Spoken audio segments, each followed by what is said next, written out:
Asalaamu calaykum waraxmatullaahi tacaala wabarakaatu isku soo noqod wanaagsan asxaabteeda qaaliga kusoo dhawaada youtube-keena Keef Bashiir waa anigoo ah Keef Bashiir daayigo sabtiin subscribe idhaha laagidha asxaabtiin kala sii wadaaga waa mahadsantihiin dhammaantiina maanta casiri yar oo fudud aan samaysanayna oo rooti ah oo nashqad yar oo kale u samaysan doona waa arki doontiin inaad ka wada heshiin aan rajeynaa insha Allah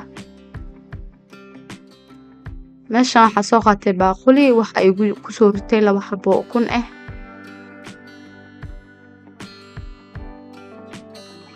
sidoo kale waxaa kusoo darsanaa leebito hal qaando waaye oo leebito ah